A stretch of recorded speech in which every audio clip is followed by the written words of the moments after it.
He walked into an abandoned mansion thinking he'd inherited a problem. What Darius Cole found sealed behind a concrete wall was $350 million in cash and a dying pilot's final mission that would test everything he believed about right and wrong. Before we dive into the story, make sure you hit that subscribe button, because tomorrow we've got an extra special story coming that will blow your mind. The envelope arrived on a Tuesday, plain Manila, no return address. Darius Cole almost tossed it out with the rest of the junk mail piling up on his small kitchen counter. He was running late for his second shift. His son Malik's lunchbox sat half-packed on the table, and the water heater had started making that noise again, the one that meant another repair bill he couldn't afford. But something made him pause. His name was written across the front in smooth, old-fashioned cursive, the kind of handwriting no one really used anymore. He tore it open right there in his cramped apartment kitchen, the morning light barely squeezing through the thin curtains. Inside was a letter from a law firm in Santa Vista. He had to read it 3 times before the words sank in. Estate of Commander Roland Mercer, sole beneficiary, property located at 47,000 Black Juniper Pass. His hand shook. Commander Mercer. The name drifted through his memory like smoke. Then it hit him. 3 years earlier, he'd been working a night cleaning shift at a veterans hospital. An old man had collapsed in the hallway, his metal cane clattering against the linoleum. Everyone else rushed past. Too busy. Too focused on their own problems. But Darius had stopped. He'd helped the man into a chair, brought him water, and stayed with him until a nurse arrived. They'd talked for maybe 20 minutes. The old man had been gentle, asked about his son, told Darius he had a good heart. Darius never saw him again. Now apparently, that man had left him his entire estate. "Dad, we're gonna be late," Malik called from the front door. His backpack was already hanging off one small shoulder. He was 8 years old, with his mother's sharp eyes and Darius's stubborn jaw. His mother, who had left before Malik turned 2, leaving nothing but child support payments that showed up 3 months late, if they showed up at all. Darius folded the letter and slipped it carefully into his worn wallet. "Come on, little man. Let's get you to school." But his mind was already racing ahead to that address, to a house he'd just inherited from a stranger's kindness, to possibilities he didn't dare let himself believe in yet. That evening, after his shift cleaning downtown office buildings, Darius sat across from the attorney in a glass-walled conference room that made him painfully aware of his scuffed work boots and faded jeans. The lawyer, a woman named Helena Ruiz, wore a suit that probably cost more than he made in 2 months. But her smile seemed real, and her eyes were warm. "I have to say," Helena began, sliding a folder across the polished table, "in almost 20 years of practicing law, I've never handled a case quite like this. Commander Mercer was very clear in his instructions. He wanted you to have the property outright. No conditions. No strings attached." Darius felt his throat tighten. "I don't understand. I only met him once, for maybe half an hour." Helena leaned back in her chair. "He came to our office 2 years ago. Said he'd met someone who reminded him what real kindness looked like. Someone who stopped when everyone else kept walking." She paused. "He said you helped him when you had every reason not to. You were working multiple jobs, raising a son on your own, barely staying afloat, but you still made time for him." Tears stung the back of Darius's eyes. He remembered that day clearly now. How exhausted he'd been, how his feet had throbbed, how he'd almost kept walking, too. Almost. "The property," Helena continued, "is a mansion about 40 miles outside Santa Vista. It's been empty for the last 6 months, ever since Commander Mercer moved into hospice. He passed away 3 weeks ago." She slid a set of keys across the table. "It's yours. The deed is transferring as we speak. All taxes are paid through the end of next year. After that," she hesitated. "It's a large property. The tax burden will be significant. You might want to think about selling." Darius picked up the keys. They felt heavy and old-fashioned, the kind that looked like they belonged to a castle in some old movie. "Can I see it?" "The house?" Helena smiled. "Of course. It's yours. I can arrange for someone to meet you there this weekend if you'd like." She paused. "Fair warning, though, it's been vacant for a while. It might need some work." That Saturday morning, Darius loaded Malik into their 15-year-old Civic and headed east out of the city. The landscape shifted from strip malls and apartment buildings to open desert, then gradually to rolling hills dotted with saguaro cacti and mesquite trees. Malik pressed his face against the window, watching everything change. "Are we really going to our house?" he asked for the 5th time. Darius's hands tightened on the wheel. "We're going to check it out, little man. I don't know if we'll keep it yet." He glanced over. "It's ours legally, yeah. But sometimes owning something big means big responsibilities, too." Malik thought about that seriously. At 8 years old, he already understood more about responsibility than most kids his age. He'd grown up watching his father work double shifts, skip meals so Malik could eat, choose between keeping the lights on and buying new shoes. He was wise beyond his years, and sometimes that broke Darius's heart more than anything.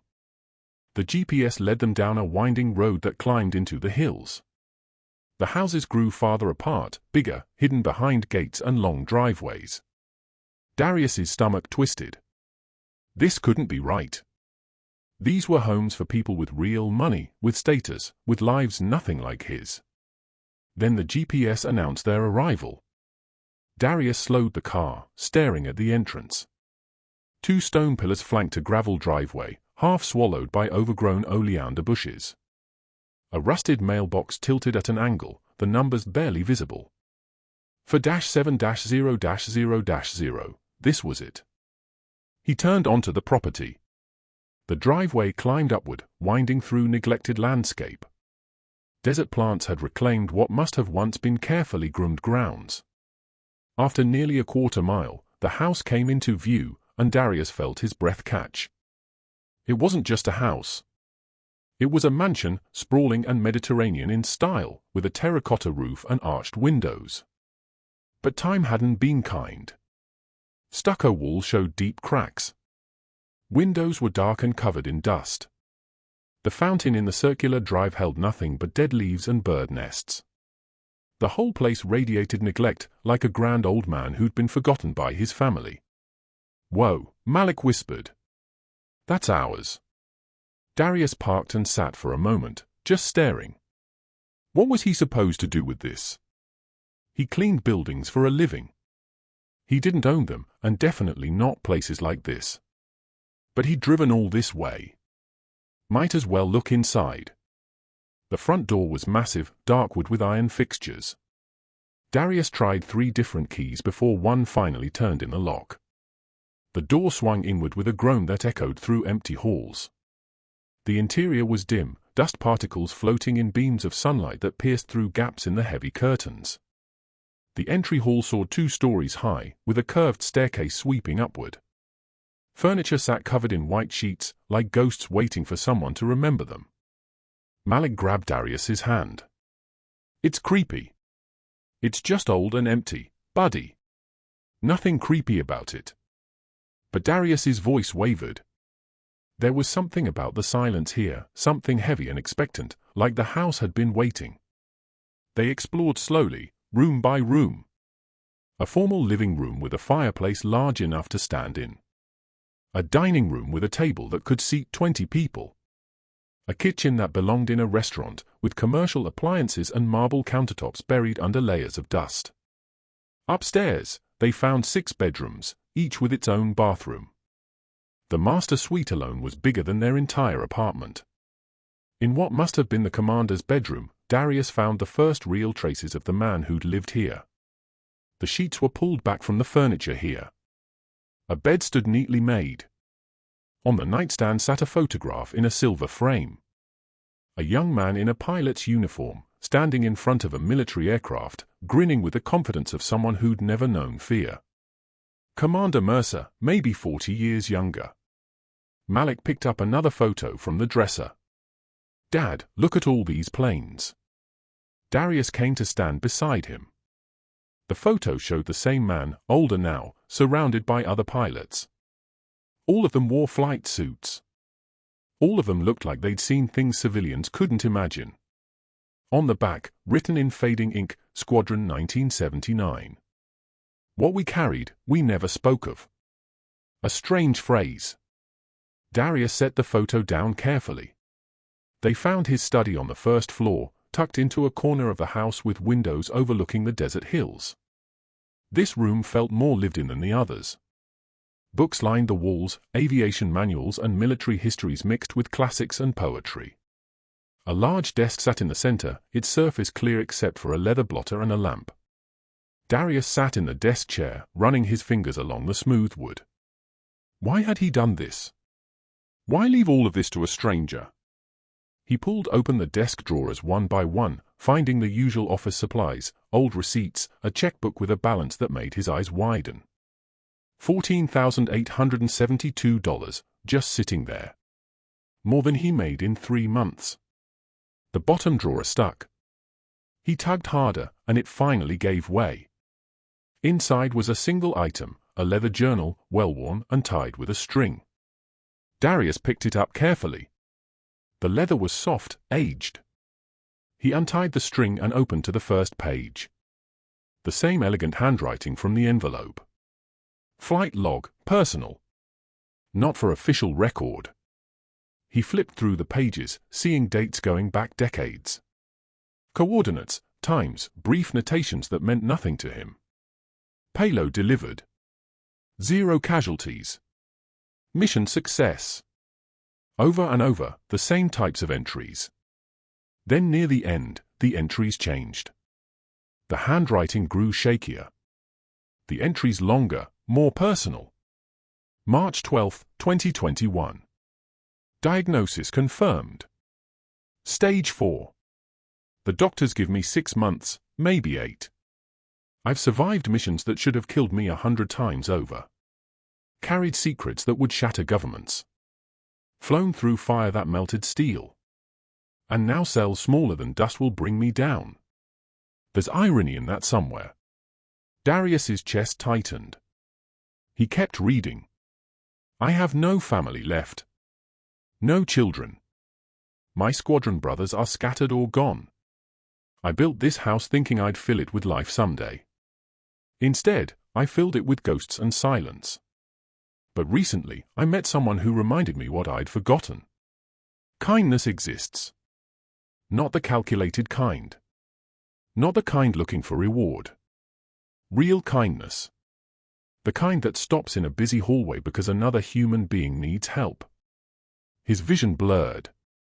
He wiped his eyes and continued. I've made arrangements. What I've kept hidden all these years, the burden I've carried alone, I can't take with me, and I can't let it fall into the wrong hands. So I'm leaving it to someone with a good heart. Someone who understands what it means to sacrifice for others. Someone who'll know what to do when the time comes. The entry ended there. Darius flipped through the remaining pages, but they were blank. He sat back in the chair, the journal heavy in his hands. What burden? What had he kept hidden? Dad. Malik's voice echoed from somewhere in the house. Dad, come look. Darius set the journal down and followed his son's voice. He found Malik in the kitchen, standing in front of what looked like a pantry door. What is it, buddy? Malik pointed. There's a weird sound. Like humming. Behind this door. Darius listened. Malik was right. A faint mechanical hum came from beyond the door. Barely audible, but steady. He tried the handle. Locked. He pulled out the ring of keys Helena had given him. Most were labeled, front door, back door, garage, gate, but 3 keys had no labels. He tried the first one. Nothing. The second one slid in but wouldn't turn. The third one clicked. The door swung open, revealing not a pantry but a staircase leading down into darkness. The humming grew louder. Lights flickered on automatically as they descended, motion-activated LEDs revealing concrete walls and a narrow passage. Maybe we shouldn't, Darius started. But Malik was already halfway down the stairs, his curiosity overriding any fear. The staircase ended in a basement that shouldn't exist. Not in Arizona, where most homes didn't have basements at all. The space was vast, stretching beneath what must have been the entire footprint of the house. Concrete floors, concrete walls, industrial lighting overhead. And along one wall, a massive steel door, like something from a bank vault. The humming came from beside the door. A small electronic panel with a blinking green light. A keypad, a card reader, and above it, a camera lens that swiveled to track their movement. Malik stepped closer. What is this place? Darius's heart hammered against his ribs. I don't know.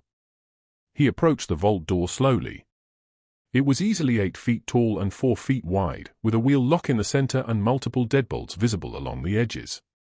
This wasn't something you bought at a hardware store. This was military-grade security. Why would a retired pilot need this? He tried the wheel. It didn't budge. The keypad beside the door blinked, waiting for a code. We should probably go, Darius said, reaching for Malik's hand. I don't know what this is, but it feels like something we shouldn't mess with. But Malik had wandered to the far corner of the basement, where a workbench held tools and equipment. He picked up something small and shiny. Dad, there's a card here. Like a hotel key card. Darius took it from him. It was blank except for a magnetic strip on the back. He turned it over in his hands, then looked back at the vault door. The card reader blinked steadily. What happens next will turn this inheritance upside down, reveal a truth nobody expected, and remind us why sometimes the greatest gifts come with the heaviest burdens. Stay tuned to see what happens next. If you're enjoying the story, please like, share, and subscribe for more. Darius stood there for a long moment, the key card in his hand, staring at that massive vault door. Every instinct screamed at him to walk away, to take Malik back upstairs, lock this basement, call Helena, and tell her to sell the house. Whatever was behind that door, it felt dangerous. It felt like crossing a line he couldn't uncross. But he thought about the journal. About the commander's words. What I've kept hidden all these years, the burden I've carried alone, I can't take with me. He'd left this to him. He'd trusted him with it. Whatever it was. He looked down at Malik, whose eyes were wide with excitement and a little fear. Buddy, I need you to go wait upstairs, okay? In the kitchen. Don't leave the house, but I need you upstairs. But Dad. Now, Malik. Please. Something in Darius's tone made Malik obey without further argument. He trudged up the stairs, casting one last curious glance back before disappearing from view. Darius waited until he heard Malik's footsteps on the floor above. Then he approached the vault door. His hand shook as he swiped the card through the reader. Nothing happened. He tried again. Still nothing. Then he noticed the keypad. Of course, it needed both the card and a code. But what code? He had no idea what numbers would mean anything to the commander. He thought about the journal, the dates, the coordinates. Nothing stood out as obvious. On impulse, he tried the date from the hospital encounter 3 years ago. Month, day, year.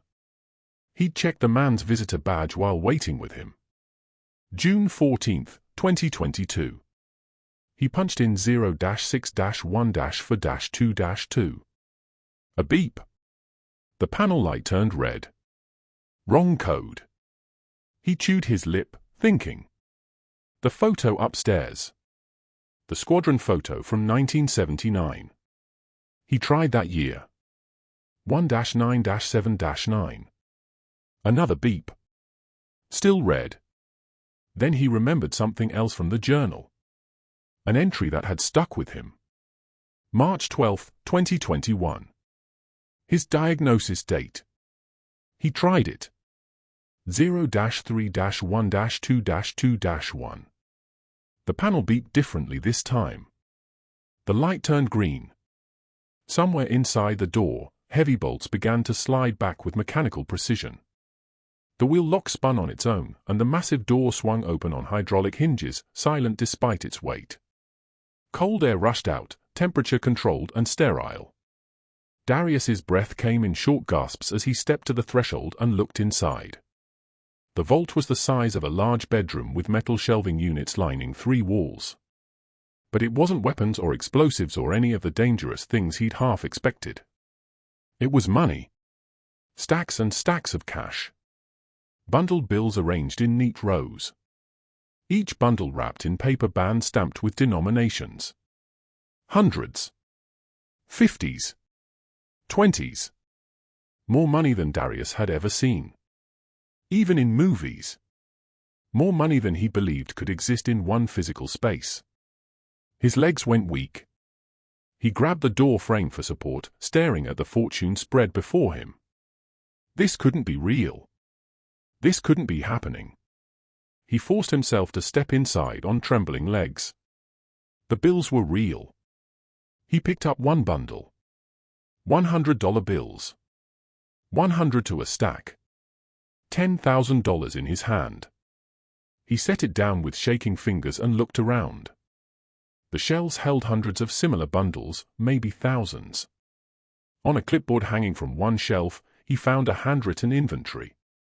The same elegant script from the journal, though shakier now, written by a dying man.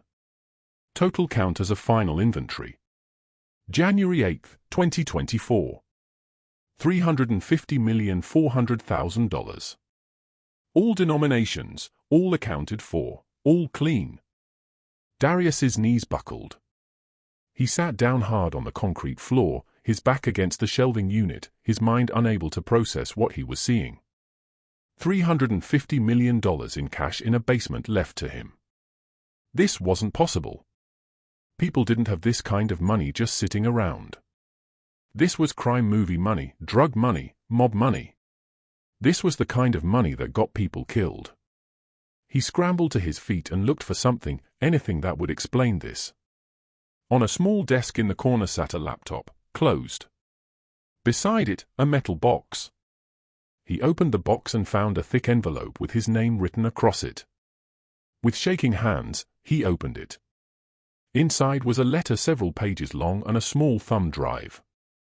"Dear Darius," it began. "If you're reading this, you found what I protected for 34 years. I imagine you're frightened, confused. Maybe you've already called the police. I hope you haven't. I hope you'll read this entire letter before you make any decisions. The money is real. It's clean. And it's not mine. Not really. Let me explain. In 1990, I was a cargo pilot for the Air Force, flying classified missions in Central America. We transported supplies, equipment, sometimes people. We asked no questions. We followed orders. We kept our mouths shut. One night, we were ordered to pick up cargo from a remote airstrip in Panama. The operation was off-book. No official record. When we arrived, we found chaos. Our contact had been killed in a firefight. The cargo was there, but no one alive to tell us where it was supposed to go. 23 reinforced cases. My crew and I opened one. It was full of cash. American currency. We opened another, more cash. All 23 cases, all money. We tried to contact command. Radio silence. We tried alternate channels. Nothing. It was clear something had gone very wrong. We were in a hostile area with 23 cases of cash and no orders, no backup, no way to verify where this money should go or who it belonged to. My co-pilot wanted to take it for ourselves, split it, and disappear. But I'd seen too many good men destroyed by greed. I made a decision. We'd secure the cargo until we could determine its rightful destination. We flew it to a storage facility I knew in Texas. Over the next 6 months, I researched quietly. I discovered the truth, and it was ugly. The money was part of an illegal arms deal. American officials selling weapons to insurgents, then pocketing the profits. The kind of corruption that, if exposed, would topple careers and destroy lives. But the people involved were powerful. And the more he dug, the more he realized that if he tried to expose this, if he tried to send the money back through official channels, he would be silenced for good. So he kept it hidden. He moved it carefully. Over years, little by little, he built this vault. He told no one. Not his squadron. Not his commanders. Not anyone in the government. He carried this secret alone for 34 years, waiting for the right time, the right person, the right way to make this money do good instead of evil. He never spent a dollar. Never used a single bill except to move it and count it. It sat here, waiting. A fortune built on corruption and blood, waiting to be turned into something clean. Now it's yours, Darius. Not because you deserve it more than anyone else, but because I believe you'll use it wisely. I watched you that day in the hospital. You have a good heart. You understand struggle. You know what it means to need help and not receive it. This money can change lives. It can feed people, house people, educate people. It can be the difference between desperation and hope for thousands of families just like yours. But I won't lie to you. This is dangerous. The people who originally controlled this money are likely dead or locked away now. But governments don't forget. If word gets out that this exists, you'll face questions you can't easily answer.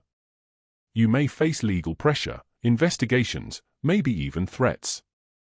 I've included documentation on the thumb drive. Proof of where this money came from. Proof that it's not tied to any active criminal organizations. Proof that can protect you legally if you're smart about how you use it. You have 3 choices. 1. Turn it over to the authorities.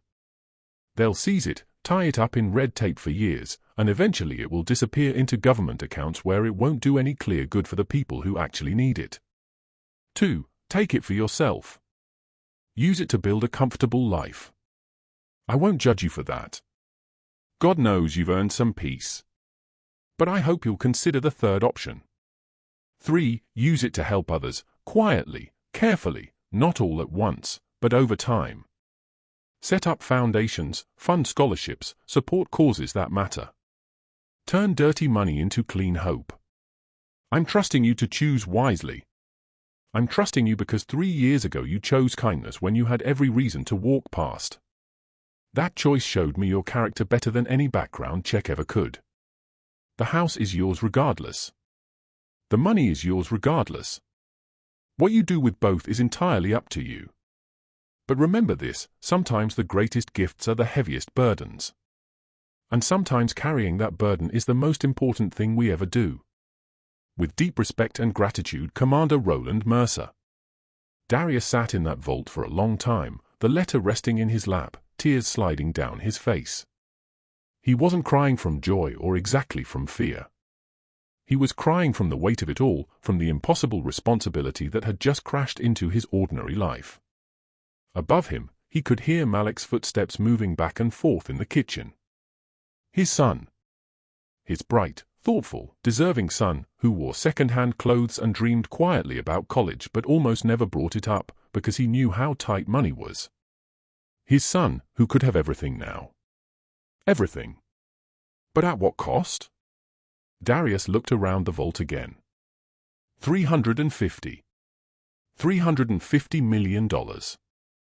Life-changing. World-changing. But also dangerous. Mercer had said so himself. This money came with risk. With questions that had no easy answers. With attention Darius wanted no part of. He picked up the thumb drive, turning it over between his fingers. Evidence. Proof. Maybe protection. He pushed himself up on shaky legs and walked back toward the vault entrance. He looked out into the basement, then up toward the stairs, toward his son, toward the life he knew and the impossible future now waiting just out of reach. The commander had trusted him with this. Had believed he would know what to do. But right now, standing in a hidden basement with a fortune in cash and a letter from a dead man, Darius had never felt more unsure of anything in his life. He took a slow breath. First things first. He needed to secure this vault. He needed to make sure Malik didn't see this, didn't know about this. Not yet. Not until Darius understood what he was really dealing with. Then he needed to read everything on that thumb drive. Understand exactly what the commander had left him. And then, maybe then, he could begin to figure out what the hell he was supposed to do with a mansion, a secret, and $350 million in cash. Darius carefully returned the letter to its envelope and picked up the thumb drive. He took one last look around the vault at the stacks of money that represented 3 decades of one man's secret burden. And then he stepped out. The vault door swung closed behind him with a heavy thud, the locks engaging automatically. The panel blinked green, then switched back to red. Sealed once more. He climbed the stairs slowly, his mind racing with 1,000 thoughts at once. When he emerged into the kitchen, Malik was sitting at the dusty island, swinging his legs. What was down there? Malik asked immediately. Storage, Darius said, surprised by how steady his voice sounded. Just old storage. Nothing interesting.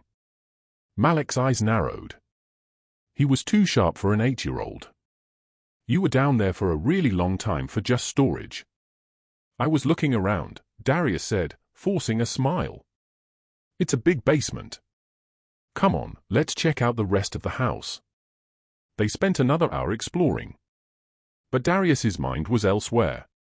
He went through the motions, opening closets, checking bathrooms, all while the weight of that letter pressed against his thoughts like something physical. By the time they got back in the car, the sun was setting, painting the desert sky in shades of orange and purple. Malik chatted about the house, about which bedroom he'd want if they lived there, about the pool in the backyard that would need to be cleaned. Darius drove on autopilot, nodding at the right moments, his hands gripping the steering wheel like it was the only thing keeping him anchored to reality. That night, after Malik was asleep, Darius sat at their tiny kitchen table with his laptop and the thumb drive. His hands hovered over the keyboard for a long moment before he inserted the drive. It contained dozens of files. Scanned documents, photos, spreadsheets, audio files, video files. A digital archive of the commander's entire secret. He started with a file labeled read_this_first. It was a document laying out the history in more detail than the letter had. Names, dates, locations. The commander hadn't just discovered corruption. He discovered a network of it, spanning years and involving officials at the highest levels of government and military command. The money in his vault was just one piece of a larger operation that had funneled millions, maybe billions, into private pockets. Most of the people involved were dead now. Some had died in prison. Others had lived out comfortable retirements, their crimes never exposed. The statute of limitations had long since passed on most of it. The only evidence that remained was what the commander had preserved. And the money. The money that sat in that vault, untouched and waiting. Darius read through file after file, his horror growing. The commander had been right. If he'd tried to expose this while it was happening, he would have been silenced. The people involved had too much power. Too much to lose. But now most of them were gone. The money was just money. Tied to crimes too old to prosecute, too buried to uncover without the commander's documentation. He found another file, legal_opinion. The commander had consulted with a lawyer, apparently. Anonymously, through encrypted channels. The opinion was clear. The money's original source might be illegal, but after 34 years of sitting untouched, with no active investigation, with no criminal organization claiming ownership, with documentation proving it hadn't been acquired through direct criminal activity by the current holder, possession might very well be defensible. The legal opinion included a recommendation: establish a private foundation. Move the money slowly and carefully into legitimate investments. Use it for charitable purposes. Document everything meticulously. And if questioned, produced the evidence of the money's history and the good faith effort to transform it into something positive. It was a roadmap. The commander had thought of everything. Darius closed his laptop and sat in the darkness of his apartment. Outside, sirens wailed. A helicopter circled somewhere over the city. Normal sounds of his normal life. A life that had just become extraordinarily abnormal. He thought about Malik asleep in his bedroom. About the scholarship applications Darius had already started looking into, knowing they'd probably lead nowhere. About the medical bills from when Malik sprained his ankle last year, still unpaid, still racking up interest. About the car that needed new brakes. About the rent increase notice that had come last month. He thought about all of that. And then he thought about the commander's words. This money can change lives. It can feed people, house people, educate people. Not just his life. Other lives. People like him, struggling, working, barely surviving despite doing everything right. Darius had never thought of himself as special. He'd never imagined he'd be in a position to help anyone beyond himself and Malik. He was just a man trying to survive, trying to give his son a better life than he'd had. But now a dying pilot had handed him the means to help thousands of people. And all he had to do was be brave enough to accept it, smart enough to manage it, careful enough to protect it. All he had to do was carry the burden the commander had carried for 34 years. Darius stood and walked to Malik's bedroom door. He pushed it open quietly and watched his son sleep, one arm thrown over his head, peaceful and innocent and unaware that their entire world had just shifted on its axis. "I'm going to figure this out," Darius whispered into the darkness. "I promise." He closed the door softly and returned to the kitchen table. He had work to do. Research to conduct. Plans to make. The commander had given him a gift. But he'd also given him a mission. And Darius Cole, who'd spent his whole life working hard and asking for nothing, was going to make damn sure he honored both. The next 2 weeks passed in a blur of sleepless nights and secret research. Darius kept going to his cleaning jobs, kept dropping Malik at school, kept living his normal life on the surface. But underneath, everything had changed. He'd become a man with a secret so massive it threatened to crush him under its weight. Every spare moment, he read through the files on that thumb drive. He learned about Commander Roland Mercer in fragments and pieces, assembling a picture of a man who'd lived 2 lives. The public one, decorated pilot. 28 years of service. Honorable discharge in 2004. The private one, keeper of secrets, guardian of stolen money, man who'd chosen conscience over orders. He found records of his squadron. Squadron 82 Echo, based out of Albrook Air Station in Panama from 1987 through 1993. Cargo operations. Classified missions. The kind of work that never made official reports. In one file, he found a photograph. 8 men standing in front of a C-130 cargo plane. All of them young, all of them wearing flight suits, all of them grinning like they owned the world. The commander had listed their names. Darius recognized him immediately, standing second from the left. The others were strangers, but their names were there. He started searching for them online, one by one. Social media, public records, obituaries. 3 of them were dead. 2 he couldn't find any trace of. But 3 had digital footprints. One owned an aviation repair shop in Texas. Another worked as a flight instructor in Colorado. The 3rd had retired to Florida and posted fishing photos on Facebook like a proud grandfather. Darius stared at their faces on his screen. These men had been there. They'd been with the commander on those missions. They might know the truth. They might have answers to questions he didn't even know how to ask yet. But contacting them meant risk. It meant opening up the secret, letting others know what he'd found. It meant potential exposure. He sat with that decision for 3 days, weighing the danger against his need to understand. Finally, he made his choice. He needed the truth. All of it. And the only people who could give him that were the men who'd served beside Roland Mercer. He started with the one in Texas. His name was Vincent Park. His repair shop had a website with a contact form. Darius spent an hour crafting a message, deleting and rewriting, trying to strike the right tone. Mr. Park, my name is Darius Cole. I recently inherited the estate of Commander Roland Mercer. I found some materials that suggest you served with him in Panama. I have some questions about his service, and I was hoping you might be willing to speak with me. This is not an official inquiry. I'm just trying to understand who he was and why he left everything to me. If you're willing to talk, please call me at the number below. He hit send before he could second-guess himself. 2 days later, his phone rang. Unknown number. Texas area code. This is Darius. Mr. Cole, this is Vincent Park. I got your message. His voice was gravelly, weathered. You said you inherited Roland's estate. Yes, sir. Everything. The house. He paused, unsure how much to reveal. And some documents about his service. A long silence. What kind of documents? Flight logs. Personal journals. Records of missions in Panama. He took a breath. Records of cargo that went missing in 1990. He heard Vincent exhale slowly. Jesus! He kept all that.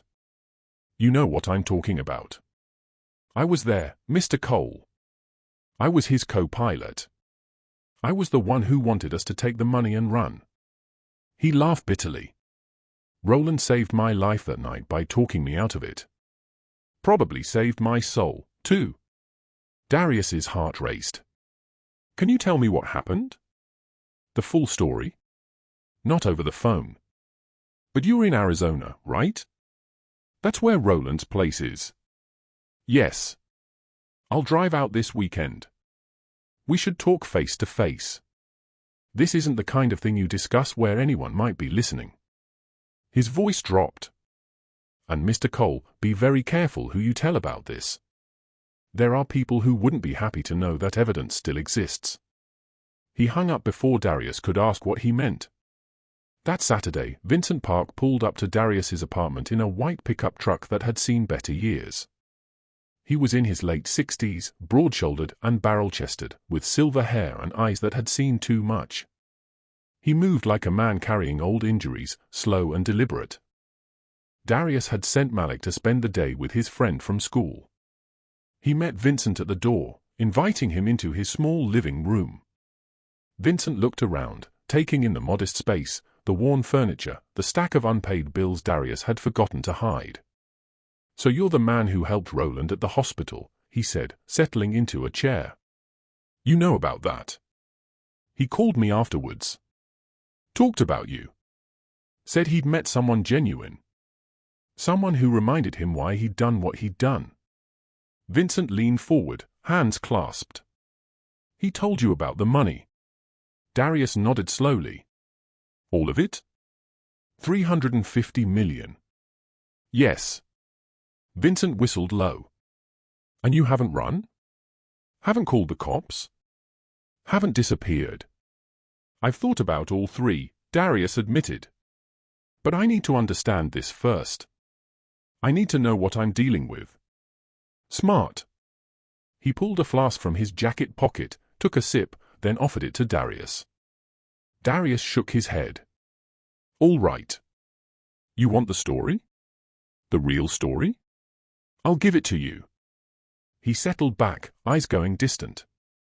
1990, Cold War's ending, but nobody told Central America. We were running operations out of Panama. Cargo flights to God knows where. Most of it was legitimate, supplies, equipment, personnel. But some flights, those were different. Off-book. No manifest. No flight plan. No questions. The night it happened, we got orders to pick up cargo from a dirt strip in the jungle. Middle of nowhere. When we landed, the whole operation was blown to hell. Dead bodies. Bullet casings everywhere. Our contact was face down in the mud with half his head gone. Darius's stomach turned. The cargo was there, though. 23 cases. Military grade. Roland wanted to abort. Get out of there. But I opened one of the cases. Saw what was inside. He shook his head. I grew up poor, Mr. Cole. Real poor. And suddenly I'm standing in a jungle looking at more money than I'd ever dreamed of. More money than I could count. What did you do? I told Roland we should take it. Split it with the crew. Disappear. Start new lives. Half the guys agreed with me. But Roland, he stood there looking at those cases and said something I'll never forget. He said, "This money is already soaked in blood. If we take it, we're just adding hours to it." Vincent took another sip from his flask. We argued for an hour. Finally, Roland pulled rank. Said we'd secure the cargo until we could figure out where it was supposed to go. We loaded those cases onto the plane and flew out of there. And then we tried to contact command. Radio silence. Tried alternate channels. Nothing. It was like the mission never existed. Like we never existed. That's when Roland realized something bigger was happening. Something we weren't supposed to know about. He started investigating, carefully, quietly. Took him months to piece it together. Turns out the money was part of an arms deal. American officials selling weapons to rebels, then pocketing the cash. The whole thing was illegal, immoral, and involved people way above our pay grade. Darius leaned forward. So what did he do? He made a choice. He couldn't return the money through official channels without getting killed. Couldn't expose the corruption without proof no one would believe. So he hid it. Moved it piece by piece over the years. Kept documentation of everything. Waited for the right time to bring it to light. But he never did, Darius said quietly. No. The people involved were too powerful. And as time went on, they started dying off naturally. Heart attacks, cancer, old age. By the time it would have been safe to talk, the money had been hidden so long it became its own kind of problem. How do you explain sitting on $350 million for decades? Vincent looked at him intently. So he waited for the right person. Someone with no connection to the military or the government. Someone who'd use it the way it should have been used from the start, for good. He barely knew me, Darius whispered. He knew enough. You stopped to help an old man when everyone else walked by. That told him everything he needed to know about your character. Vincent stood slowly, joints creaking. The money's clean in terms of what matters. It's not tied to active crime. The people who killed for it are dead. The only question is what you're going to do with it. Darius stood too. The commander left instructions. Suggestions about setting up a foundation. Using it to help people. Sounds like Roland.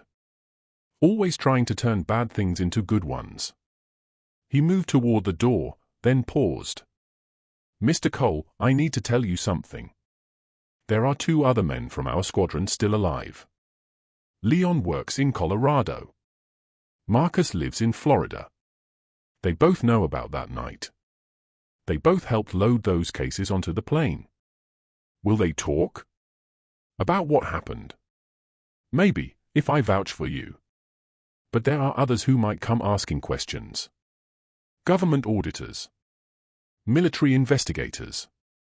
People who'd want to know where that money came from and why it's been sitting in a basement for 34 years. Darius's blood ran cold. Are you saying I'm in danger? I'm saying you need to be smart. Don't flash the money around. Don't make sudden moves. If you're going to use it, do it slowly and carefully, and document everything. Every dollar. Every transaction. Every decision. Protect yourself. He handed Darius a business card. That's my number. Call me if you need anything.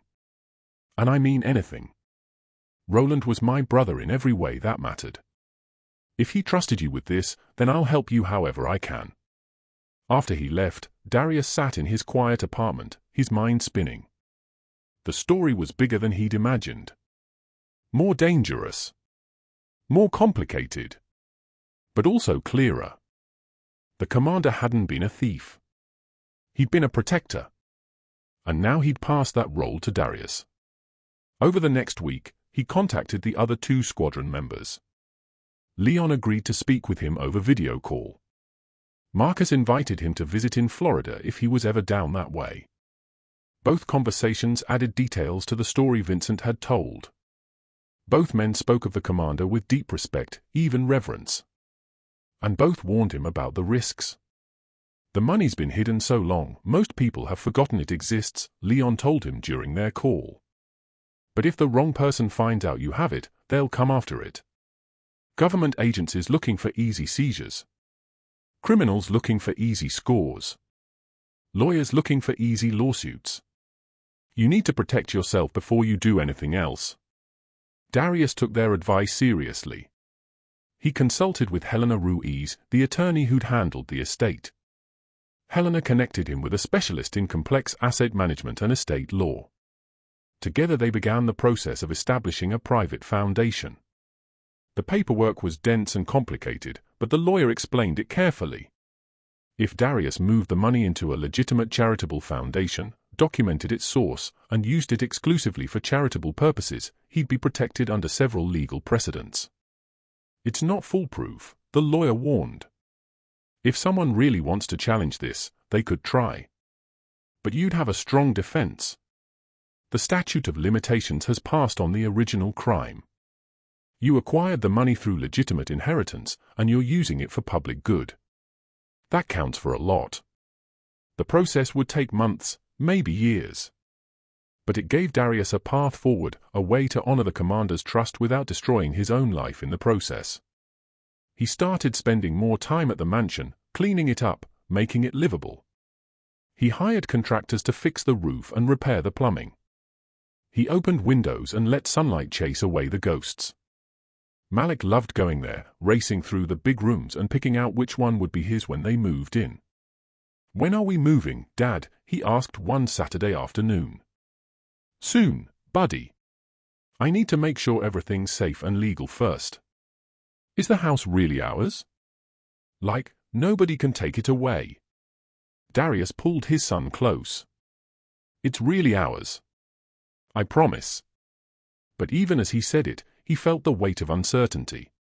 Because the house wasn't the real secret. The money was. And secrets that big never stayed buried forever. What happens next will test everything Darius believes about trust and safety, reveal dangers he never imagined, and remind us why sometimes doing the right thing means risking everything you have. Stay tuned to see what happens next. If you're enjoying the story, please like, share, and subscribe for more. The first sign of trouble came on a Tuesday morning. Darius was at work cleaning an office building downtown when his phone buzzed. A text from an unknown number.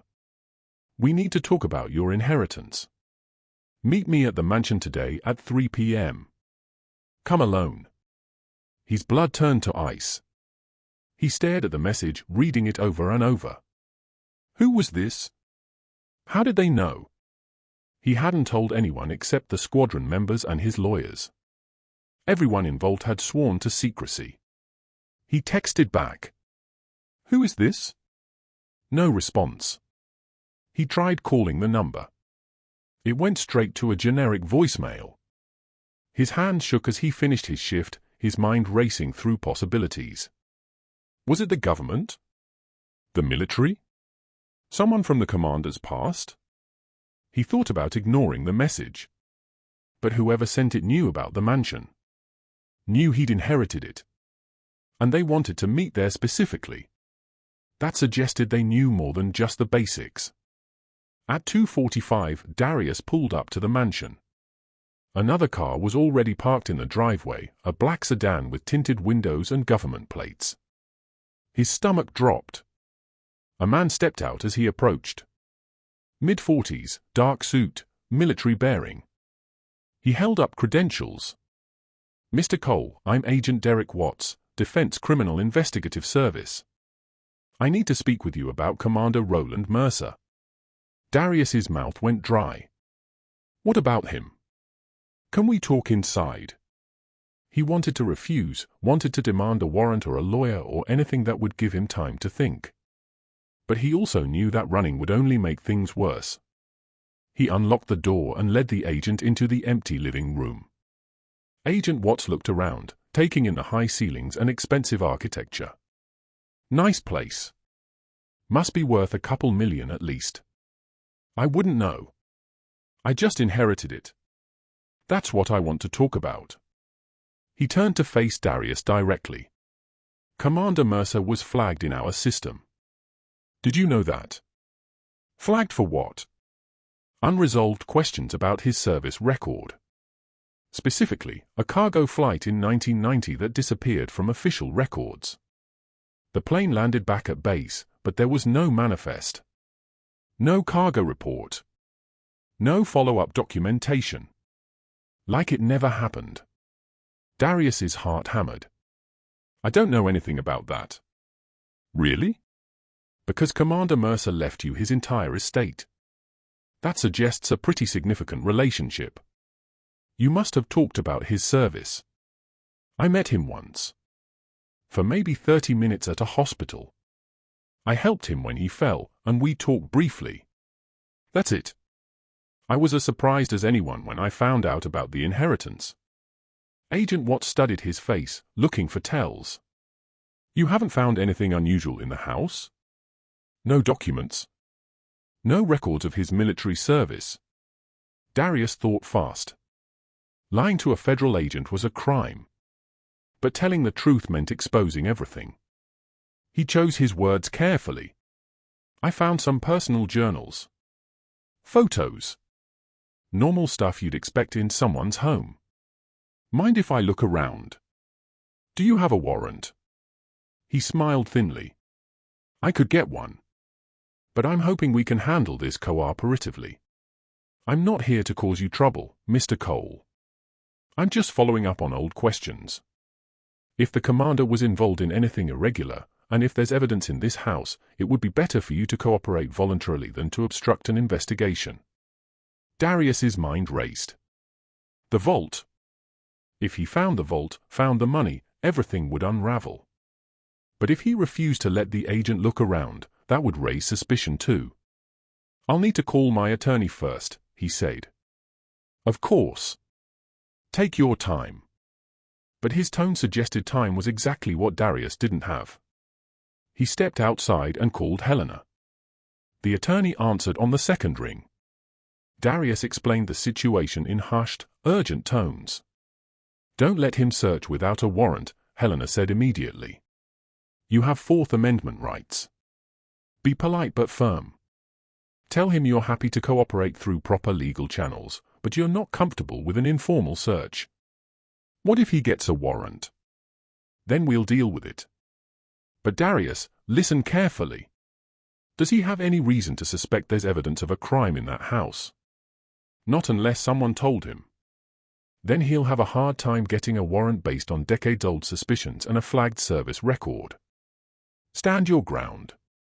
Darius went back inside. Agent Watts was examining photos on the mantel, his back to him. My attorney advises me not to consent to a search without a warrant, Darius said, voice steadier than he felt. The agent turned, unsurprised. That's your right. But I should tell you, obstruction of a federal investigation is a serious matter. I'm not obstructing anything. I'm exercising my legal rights. If you have specific questions about the commander's service, I'm happy to try to answer them. But I'm not letting you search my property without proper documentation. They stared at each other for a long moment. Finally, Agent Watts pulled out a business card. Call me if you find anything relevant. Or if you change your mind about cooperating. He left. Darius stood in the empty mansion, his whole body shaking. He'd bought himself time, but not much. If the agent really wanted to search the house, he'd find a way. And if he found the vault, found the money, everything the commander had protected for 34 years would be exposed. He needed help. Real help. That evening, he called Vincent Park and told him what happened. Vincent listened in silence, then cursed softly. "Someone talked," he said. "Someone who knew about that flight. The only people who know are the squadron members, and I can't imagine Leon or Marcus saying anything. Could there be others? People who weren't on the flight but knew about it? Maybe. Command might have known something was off, even if they couldn't prove it. Or there might be records we didn't know about." He paused. "Darius, you need to move fast now. Get that foundation established. Move the money into legitimate accounts. Create a paper trail that shows everything's above board. That takes time. Months, maybe. Then buy yourself time. If they come back with a warrant, you need to be able to show them a legal operation, not a vault full of cash." Over the next week, Darius worked with his lawyers around the clock. They expedited the foundation paperwork, filed emergency incorporation documents, opened accounts at 3 different banks. The process that should have taken 6 months was compressed into days through sheer force of will and expensive legal fees that ate into the small savings Darius had left. But they did it. The Cole Foundation was established, registered as a 501(c)(3) non-profit with the mission of providing educational and housing assistance to single-parent families. Darius was listed as founder and director. The attorneys were listed as board members. Everything was documented, filed, and legal. The hard part was moving the money. They couldn't just deposit $350 million in cash without triggering every financial crime alarm in the federal system. Instead, they started small. 100,000 moved into the foundation account, with documentation showing it came from the estate of Commander Roland Mercer. Another 100,000 the following week. Slow. Careful. Building a legitimate history. But Darius knew it wouldn't be enough if Agent Watts came back with a warrant before they'd moved everything. The bulk of the money was still sitting in that vault. And if it was discovered, no amount of paperwork would explain it away. He started sleeping at the mansion. Couldn't bear to leave it unguarded. He installed security cameras, changed the locks, slept with his phone beside his bed, waiting for the sound of cars in the driveway or footsteps on the stairs. Malik sensed something was wrong. "Why are you so worried, Dad?" "Just grown-up stuff, buddy. Nothing for you to worry about." But Malik was too smart to believe that. He'd seen the way Darius jumped at sudden noises, checked the locks obsessively, barely slept. He knew his father was scared, even if he didn't know why. 2 weeks after Agent Watts's visit, a letter arrived. Official stationery. Department of Defense seal. Darius's hand shook as he opened it. This letter serves as notification that the Defense Criminal Investigative Service has opened an inquiry into the estate and assets of Commander Roland Mercer, deceased. As the sole beneficiary of said estate, you are required to preserve all documents, records, and materials that may be relevant to this inquiry. Failure to comply may result in criminal charges, including obstruction of justice and destruction of evidence. It wasn't a warrant. But it was close. It was the government putting him on notice that they were watching, investigating, preparing. Darius sat down hard, the letter falling from his fingers. This was real. This was happening. And he had no idea how to stop it. He called an emergency meeting with his attorneys. They gathered at Helena's office, grim-faced and serious. "This is manageable," Helena said, though her tone was less confident than her words. "An inquiry isn't an indictment. They are fishing. They don't have evidence of wrongdoing, or they'd have moved already. But they're looking," Darius said. "And if they look hard enough, then we need to control the narrative," the asset management attorney interrupted. "We need to be proactive. Show them what we want them to see before they demand to see everything." "What does that mean?" "It means we invite them in. We show them the foundation. We show them the legitimate money we've already moved. We provide documentation of the commander's estate and our plans for using it charitably. We demonstrate complete transparency and cooperation. And hope they don't ask about the other 349 million still sitting in a basement vault, Darius said flatly. The lawyers exchanged glances. We move faster, Helena said. We move as much as we can, as quickly as we can, while still maintaining the appearance of normal estate settlement. We create a timeline that makes sense. And we pray they don't get a warrant before we're done. Darius looked around the table at these expensive lawyers who were now deeply invested in helping him hide a fortune. Why are you all doing this? You could just walk away. Let me handle this alone. Helena smiled sadly. Because what the commander did wasn't wrong.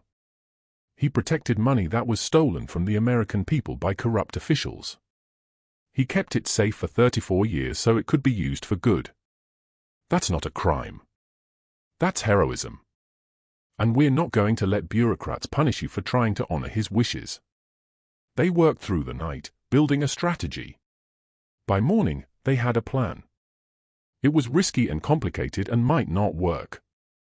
But it was better than waiting for the hammer to fall. Darius drove back to the mansion as the sun rose, exhausted but determined. He'd inherited more than money. He'd inherited a mission. And he wasn't going to let fear stop him from seeing it through. But as he pulled into the driveway, he saw something that made his blood freeze. The front door was standing open. And he knew, absolutely knew, that he'd locked it when he left. Someone had been inside his house. Someone might still be inside. Darius's hand went to his phone immediately, finger hovering over 911. But something stopped him. If he called the police, they'd search the house. They'd find the vault. Everything would unravel before he'd had a chance to protect himself, to protect Malik, to protect the commander's legacy. He stepped out of the car quietly, looking around for other vehicles. The driveway was empty except for his. Whoever had broken in either walked here or parked somewhere hidden. He crept toward the house, his heart hammering so hard he could hear it in his ears. The front door swung wider as he approached, revealing the dim interior. Nothing looked disturbed from what he could see. No ransacked rooms. No obvious theft. Just that open door, like an invitation or a warning. Hello? His voice came out smaller than he intended. I've called the police. They're on their way. A lie? But maybe it would scare off whoever was inside. He waited. Silence answered him. He pulled out his phone again, ready to actually call this time, when he heard it, footsteps coming from the back of the house. From the direction of the kitchen. From the direction of the basement entrance. Terror flooded his system.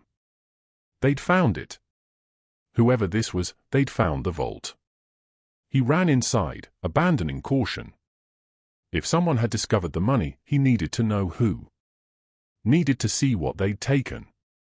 Needed to understand how badly everything had just fallen apart. He raced through the house to the kitchen. The pantry door stood open.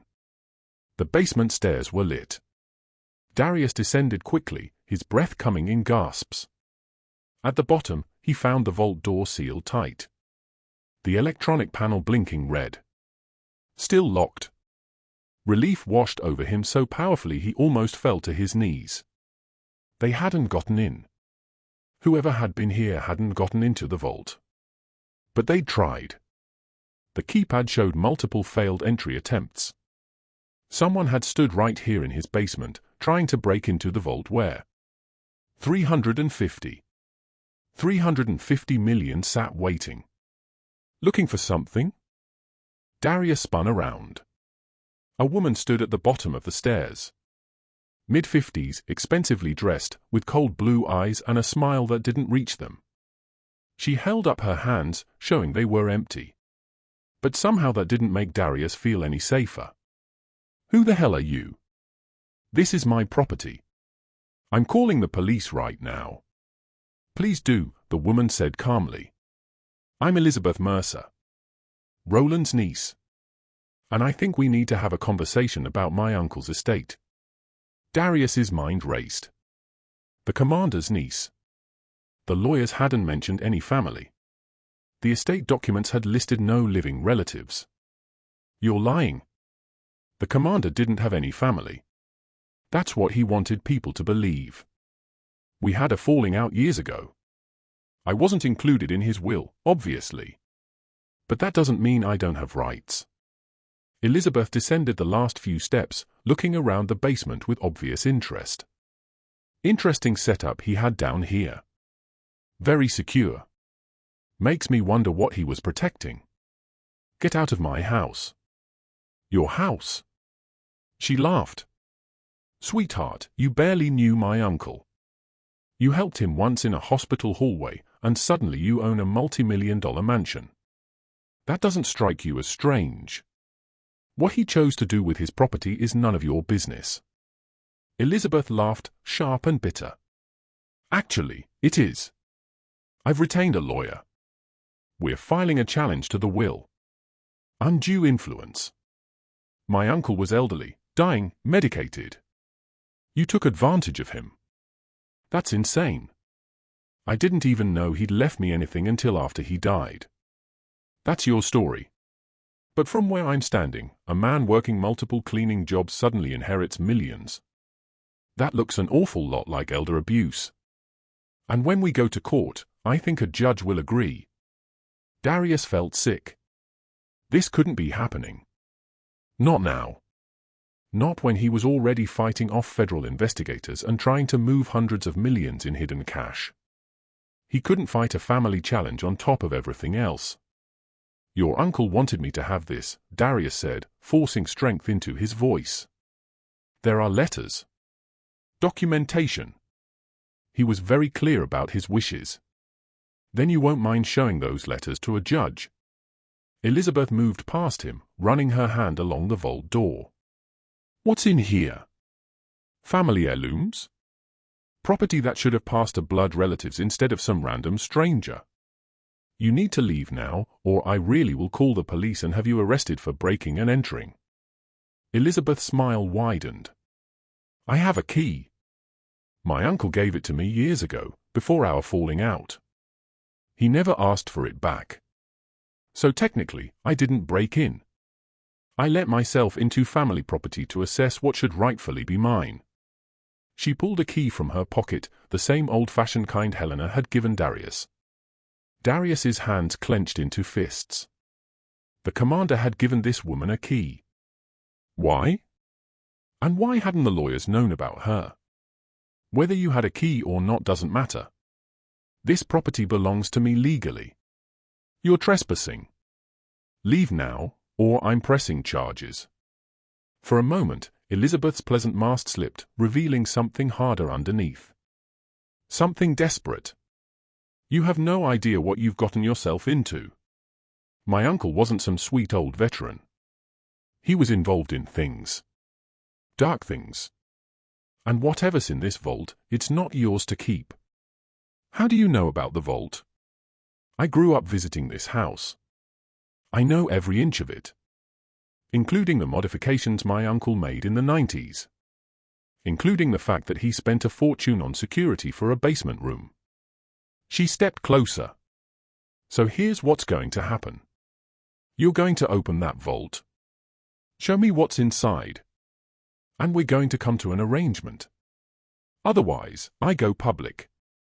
I tell every news outlet that will listen about the mysterious inheritance, the secret vault, the question surrounding my uncle's military service. Darius's stomach dropped. This woman could destroy everything. Even if her legal challenge failed, the publicity alone would trigger investigations he couldn't afford. The federal agents would dig deeper. The money would be discovered. Everything would collapse. But he couldn't show Elizabeth the vault. Absolutely couldn't. The moment this woman saw 350 million in cash, she'd either steal it, expose it, or both. Darius was trapped. I don't know the code, Darius lied. The lawyers are still trying to access it. Elizabeth studied his face. You're lying. You've been coming here for weeks. You expect me to believe you haven't gotten into the one locked room in the house. Believe what you want. I can't open something I don't have access to. They stared at each other, locked in a standoff. Finally, Elizabeth pulled out her phone. "Fine. Then you'll hear from my lawyers. Expect papers to be served by the end of the week. And Darius, whatever secrets you're protecting, they're going to come out one way or another."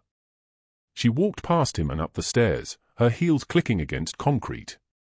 Darius stood frozen until he heard the front door slam, then collapsed against the vault, his legs giving out. He sat on the cold floor, shaking, trying to process what had just happened. A family challenge to the will. Threats of publicity. Someone who knew about the vault and would stop at nothing to access it. This was spiraling out of control faster than he could manage it. He pulled out his phone and called Helena. The lawyer answered immediately. "We have a problem," Darius said. An hour later, Helena sat in Darius's apartment, reviewing documents on her laptop. Malik was in his bedroom, door closed, headphones on. Darius paced the small kitchen, too anxious to sit still. "Elizabeth Mercer," Helena said, scrolling through records. "She exists. She's the daughter of the commander's younger brother, who died in 2008. But she's not mentioned anywhere in his files. Not in his will. Not in any communications. Nothing. She said they had a falling out. That would explain it. But here's the problem. As a blood relative, she does have standing to challenge the will. She can claim undue influence, diminished capacity, any number of things. And even if she loses, the legal battle could drag on for years." Darius stopped pacing. "I don't have years. The federal investigation is already moving forward. If this goes to court, if they start deposing witnesses and demanding documentation, the vault will come out." "I know." Helena rubbed her temples. "We need to move faster. How much have we transferred so far?" "About 800,000. Which leaves over 349 million still sitting in cash. We need to accelerate. Transfer larger amounts. Take more risk. Won't that trigger alerts? You said we had to move slowly to avoid suspicion." Helena closed her laptop. "Darius, we're past the point of careful and slow. Elizabeth's challenge changes everything. We need to get that money into legitimate accounts before anyone can freeze the estate. Once it's in the foundation, properly documented and designated for charitable use, it becomes much harder for anyone to seize." "How much can we move at once?" "Theoretically, all of it. But practically, moving that much cash will trigger every financial crime unit in the country. We'd need explanations, documentation, proof of legal source. Which we have. Technically. But it opens us up to exactly the kind of scrutiny we're trying to avoid," Helena finished. They sat in silence for a moment. Then Helena spoke quietly. "There is one other option. We could negotiate with Elizabeth. Offer her a settlement in exchange for dropping the challenge and signing an NDA." Darius's head snapped up. "Pay her off?" "In essence, yes. Give her a few million. Whatever it takes to make her go away quietly. It would be cheaper than years of legal fees, and it would protect the secret. That money isn't mine to give away to someone trying to extort me. Legally, once it's transferred to you through the estate, it is yours. You can allocate it however you see fit." Darius thought about the commander's letter. His clear instructions about using the money for good. For helping people who needed it. Giving millions to a woman who'd broken into his house and threatened him felt like a betrayal of everything the commander had wanted. But keeping the money hidden, letting it get seized or exposed, that would betray him too. "Let me think about it," Darius said. That night, after Malik fell asleep, Darius sat at his kitchen table with the commander's journal open in front of him. He'd read it so many times he had sections memorized, but he kept searching for guidance, for some sign of what the commander would want him to do. Near the end, he found an entry he'd glossed over before. June 23, 2023. Elizabeth showed up today. First time in 15 years. She wanted money. Said she was in debt. Said I owed her because I'd cut her off. I told her no. Told her the same thing I told her the last time: money earned through corruption can't buy redemption. She cursed me. Said I'd regret it. Said she'd find a way to take what was rightfully hers. I changed the locks after she left. Changed the alarm codes. She won't be back. But her threats linger like smoke. Darius's blood ran cold. The commander had known. He'd known Elizabeth would come after the estate. That's why he'd been so careful, so secretive. He hadn't wanted his niece anywhere near this money. Which meant paying her off wasn't an option. It was exactly what the commander had refused to do. Exactly what he'd protected against. Darius closed the journal and made his decision. He wouldn't negotiate with Elizabeth. Wouldn't give her a single dollar. Whatever legal battle came, he'd fight it. For the commander. For the mission he'd been entrusted with. For all the people this money could help if he could just protect it long enough. The next morning, he called Helena. No settlement. We fight the challenge. And we move the money, all of it, as fast as we can. Whatever the risk. Helena was quiet for a moment. You sure? I'm sure. Okay then. I'll coordinate with the financial team. We'll start moving larger amounts today. 5 million at a time, spread across multiple accounts and institutions.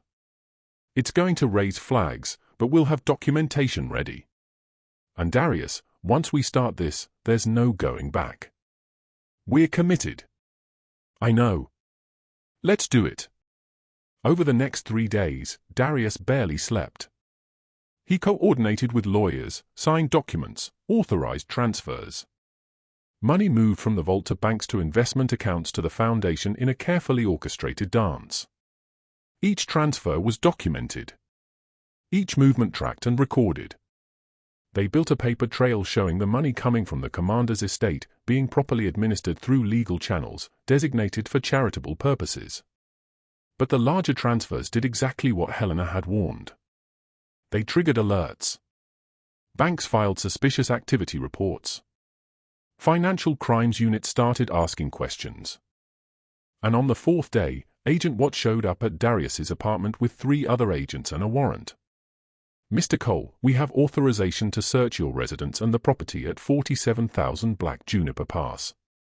We're investigating potential money laundering, tax evasion, and fraud related to the estate of Commander Roland Mercer. Darius's world tilted. This was it. The moment he'd been dreading. They were going to find everything. The vault. The money. The documentation. Everything the commander had protected for 34 years was about to be exposed. I want my lawyer present, he managed to say. That's your right. But the search is happening with or without them. Agent Watts nodded to his team. 2 agents moved past Darius into his small apartment. The others headed for their vehicles. Darius called Helena with shaking hands.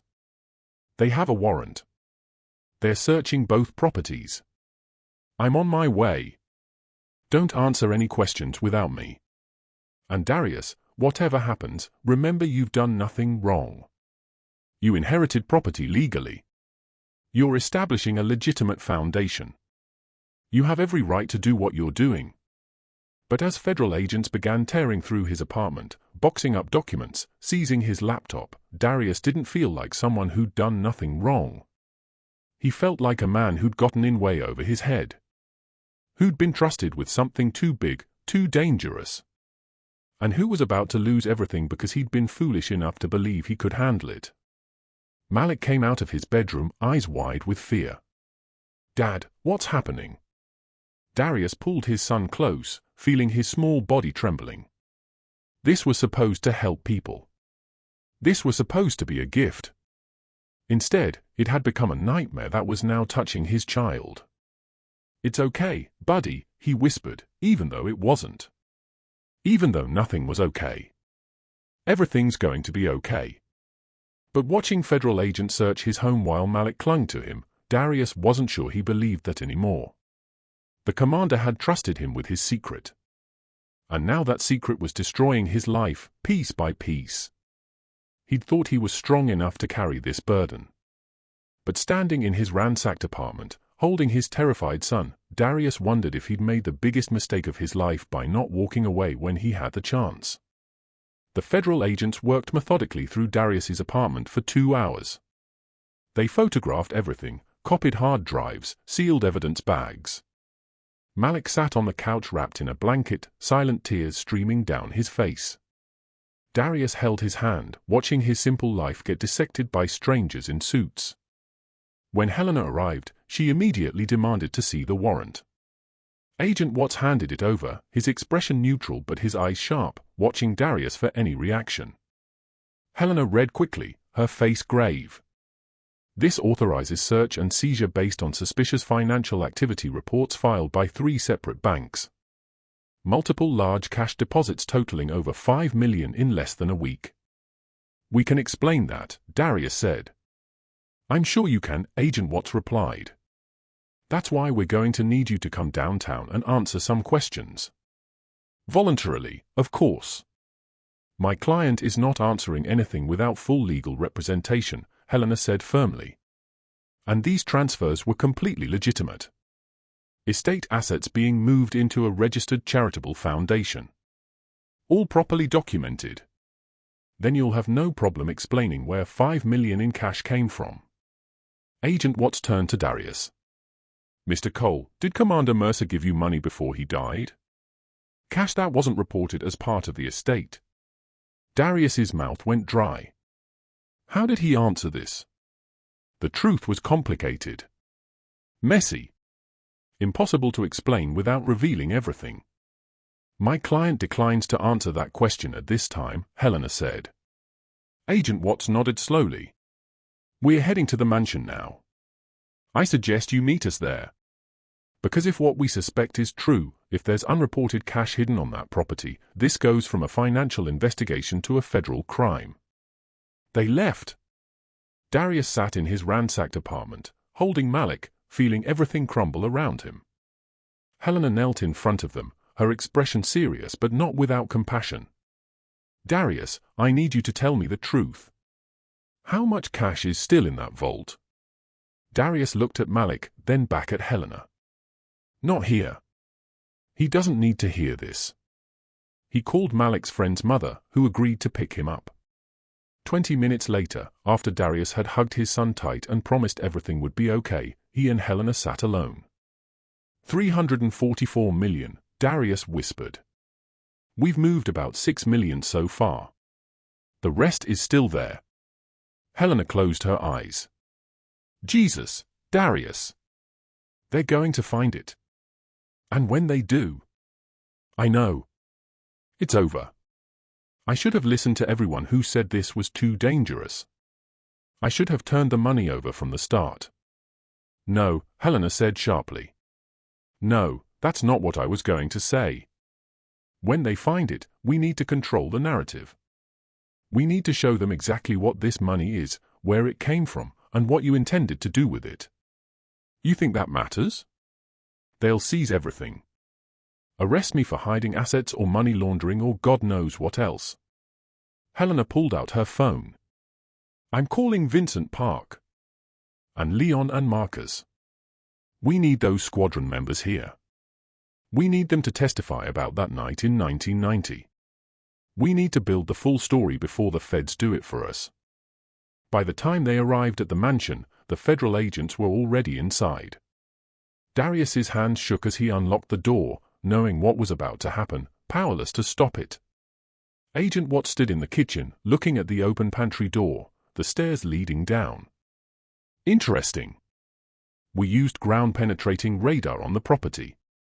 There's a large empty space beneath this section of the house.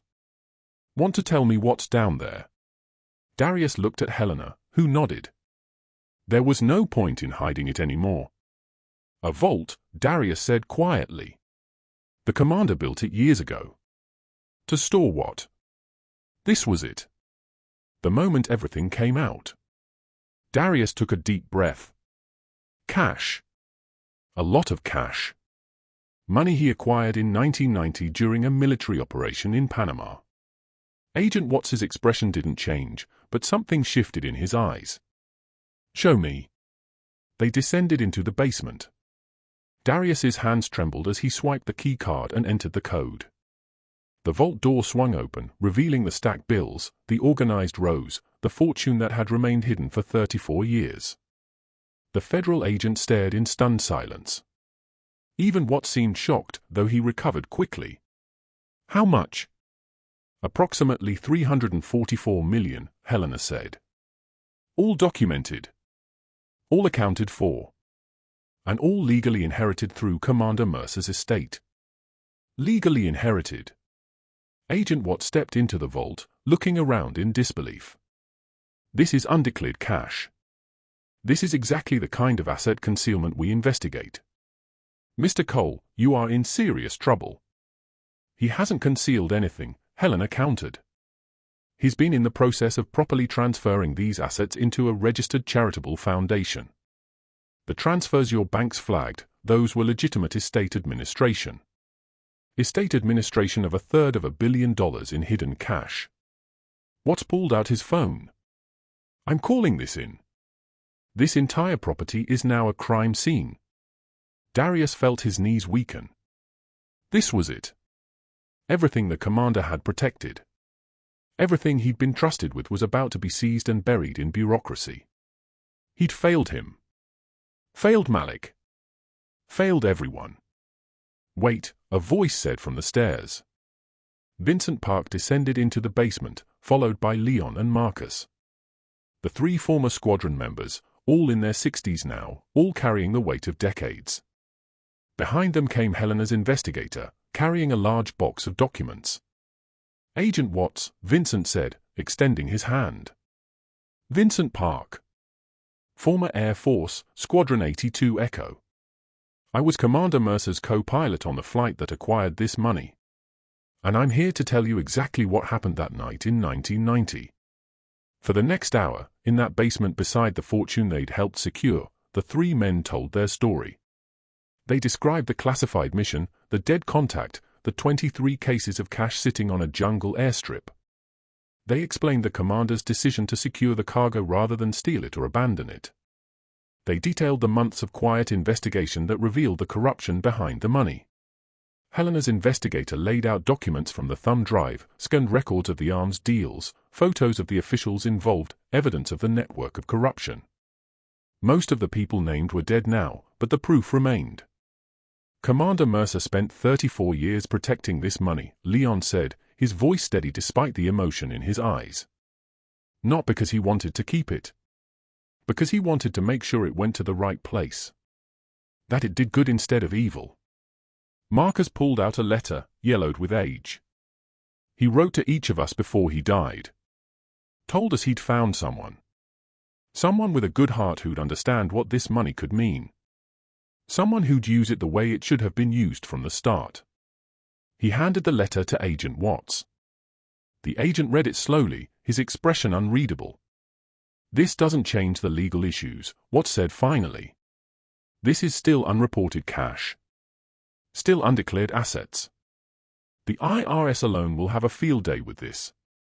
"Actually," Helena said, pulling out a thick folder, "we've already contacted the IRS. We filed amended estate returns 3 days ago, declaring the full value of assets, including the cash in this vault. We paid the estate taxes owed. We established a timeline for transferring everything into the charitable foundation. Everything is documented and legal." Watts looked at her sharply. "You filed estate returns 3 days ago, before we served the warrant. We filed them the moment we discovered the full extent of the estate's assets, which is exactly what the law requires. Mr. Cole has done nothing wrong. He inherited property, discovered its full value, reported it properly, and began the legal process of administering it through a charitable foundation. While hiding it in a basement vault. While securing it in a private vault on private property during the estate administration process," Helena corrected. "There's no law against storing cash on your own property. There's no law against taking time to properly establish the legal frameworks needed to manage a complex estate. Agent Watts looked around the vault, at the money, at the documents, at the 3 old pilots standing in defense of their dead brother's legacy. His jaw worked like he was chewing on something bitter. "I need to make some calls," he said finally. "Nobody touches anything until I get clearance from my superiors." He climbed the stairs, pulling out his phone. The others stood in tense silence, waiting. Darius felt like his heart might beat out of his chest. Vincent moved to stand beside him. "Whatever happens," he said quietly, "you did right by Roland. You honored his trust. That's what matters. If they seize the money, if they bury it in some government account, then we'll fight," Marcus added. "All of us. We'll go public. We'll tell the world what Roland did and why. We'll make sure people understand this was about justice, not greed." An hour passed. Then 2 more agents arrived. Then lawyers from the Department of Justice. Helena made calls to contacts in the U.S. Attorney's office. The mansion filled with people, all of them arguing, debating, examining documents. Darius sat on the stairs between the basement and the kitchen, exhausted, terrified, hollow. He'd thought inheriting this mansion was a gift. Instead, it had become a battlefield. And he was just collateral damage. As evening fell, Agent Watts came to find him. His expression was different now, less confrontational, almost respectful. "Mr. Cole, I've spoken with my superiors and with the U.S. Attorney's office. They've reviewed the documentation your lawyers provided. The squadron members' testimony. The evidence of the money's origin." Darius held his breath. "This is an unusual situation," Watts continued. "The money source is illegal, but the individuals responsible are deceased. The statute of limitations has expired. You acquired it through legitimate inheritance, and you've reported it and paid appropriate taxes. So what does that mean? It means the government is declining to seize the assets at this time. However, the foundation you've established will be subject to strict oversight. Annual audits. Regular reporting. Any misuse will result in immediate seizure and criminal charges. Do you understand?" Darius's eyes filled with tears. "You're not taking it. We're allowing you to complete the transfer to the foundation as planned, with conditions. The money must be used exclusively for charitable purposes. You cannot benefit personally beyond a reasonable administrative salary. And everything must be transparent and documented." "Yes," Darius breathed. "Yes, absolutely. That's what I wanted. That's what the commander wanted." Watts nodded slowly. He was a good man. What he did, protecting this money all those years, most people wouldn't have had the integrity.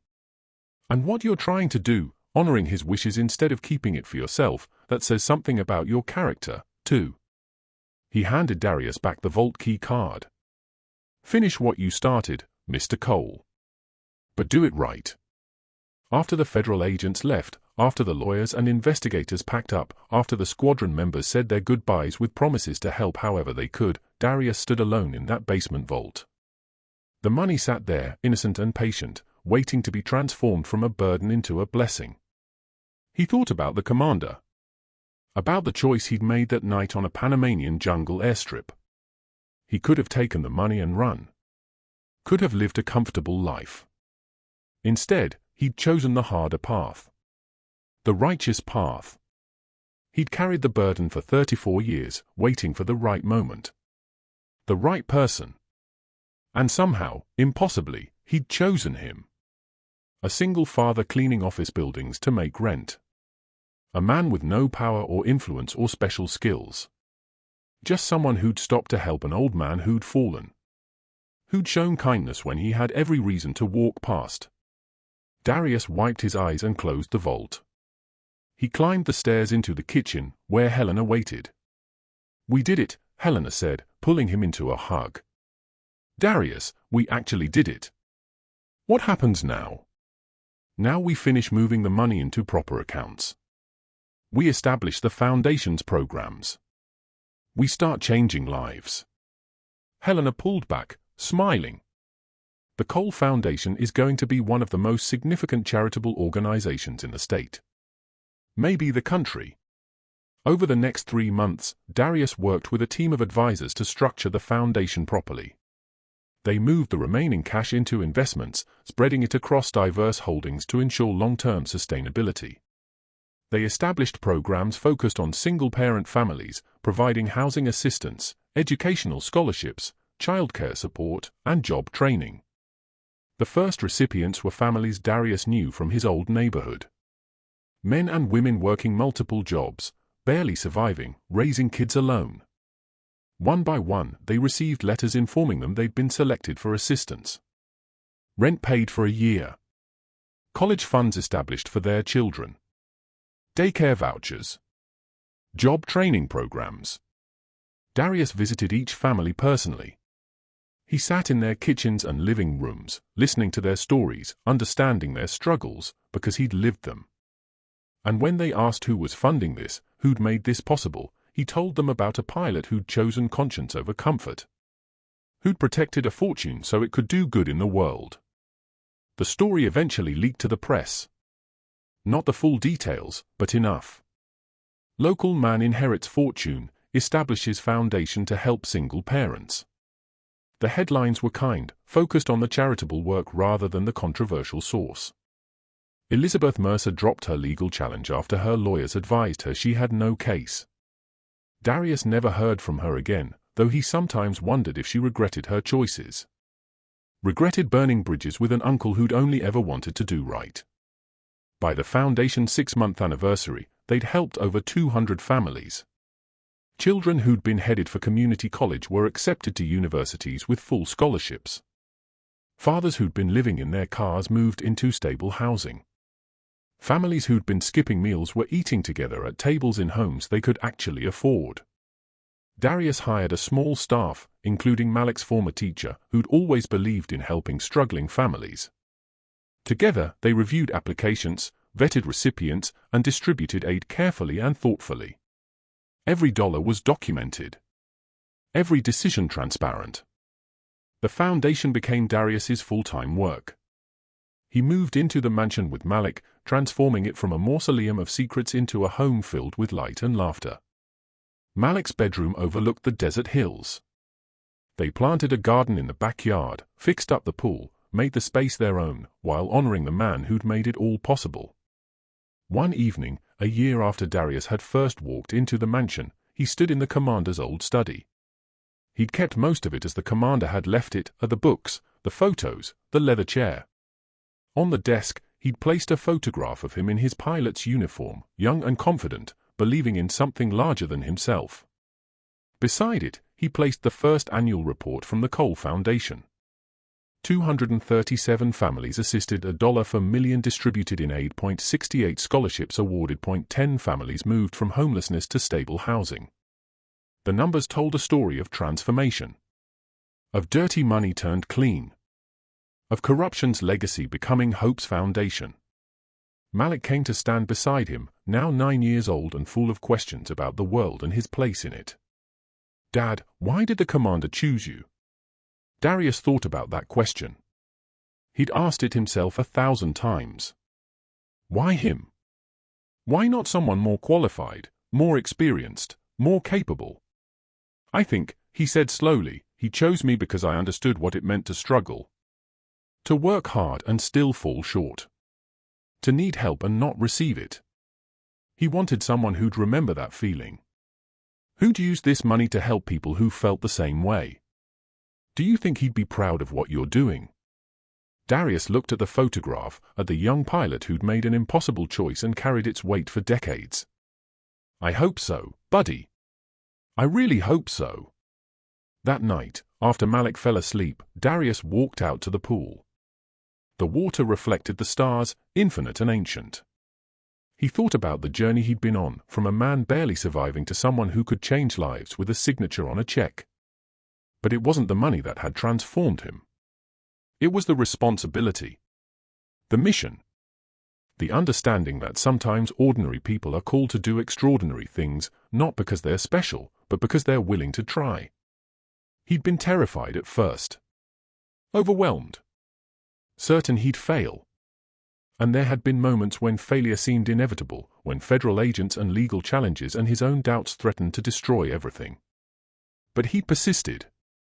Not alone, Helena and Vincent and so many others had helped, but with determination and faith that the commander's trust wasn't misplaced. The foundation continued to grow. By the second year, they'd expanded programs to include mental health services for single parents, legal aid for custody battles, and a loan program for fathers starting small businesses.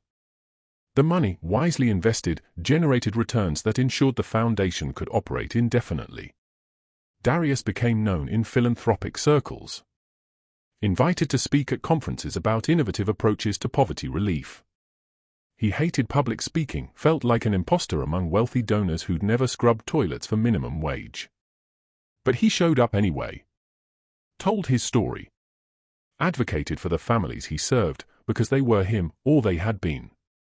And he never forgot that the only difference between his life now and his life 2 years ago was a dying man's faith in a stranger's kindness. 3 years after inheriting the mansion, Darius received a letter from the Department of Defense.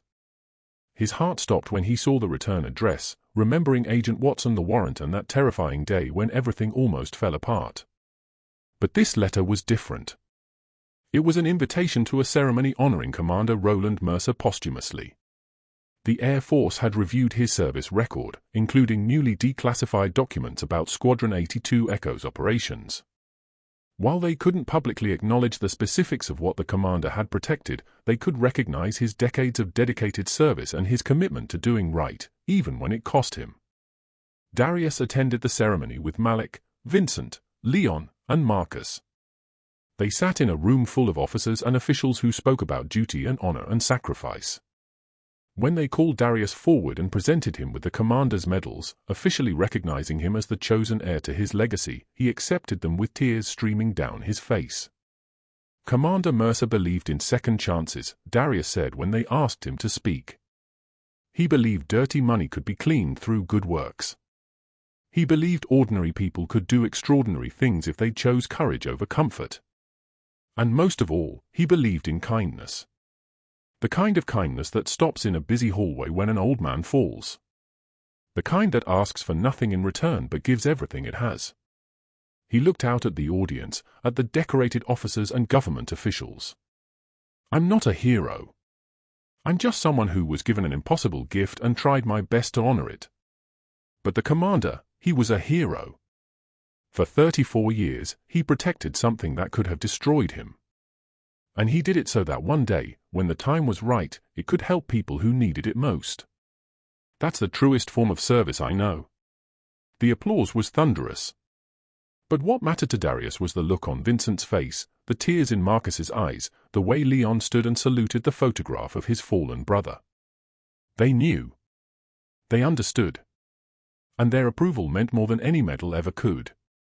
By the Foundation's 5th anniversary, the Cole Foundation had become a model for other charitable organizations.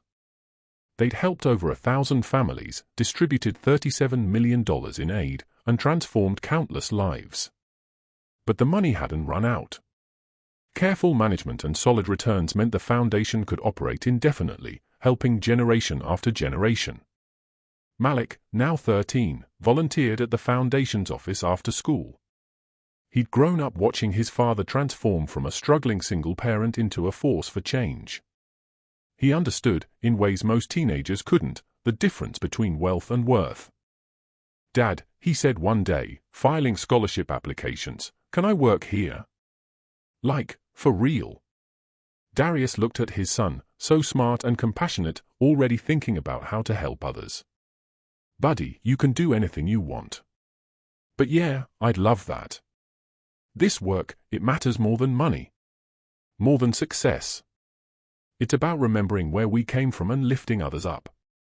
That evening, Darius sat in the study again, the commander's photograph watching over him. He'd written countless letters over the years. Never sent, just words on pages expressing gratitude and fear and triumph and doubt. Tonight, he wrote his final letter. "Dear Commander Mercer, 5 years ago, you entrusted me with something impossible. $350 million and a mission to transform it from corruption's legacy into hope's foundation. I was terrified. Certain I'd fail. Certain I wasn't strong enough or smart enough or capable enough. But you saw something in me I didn't see in myself. You saw potential. You saw someone who'd understand the weight of what you were asking and choose to carry it anyway. I hope I've made you proud. I hope when you look down from wherever you are, you see families housed and children educated and fathers given second chances. I hope you see that your sacrifice, your 34 years of silence and secrecy, meant something. Because it did. It meant everything. You changed my life. You changed Malik's life. You changed 1,000 lives and counting.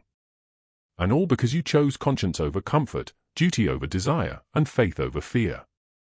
Thank you for trusting me. Thank you for believing in me. Thank you for showing me that ordinary people can do extraordinary things when they choose kindness. I'll spend the rest of my life honoring your legacy. Not because I have to, because I want to. Because you showed me what's possible when we believe in something larger than ourselves. With eternal gratitude and respect, Darius Cole. He folded the letter and placed it in the commander's old flight log, alongside the journal entries and mission records and all the documentation of a life lived in service to something greater. Then he turned off the light and walked upstairs, where Malik waited to watch a movie. Where their home glowed with warmth and safety. Where tomorrow would bring new opportunities to help, to serve, to transform dirty money into clean hope, one family at a time. Darius Cole had been a cleaner, scrubbing other people's floors for minimum wage. Now he cleaned something more important. He cleaned consciences. He cleaned legacies.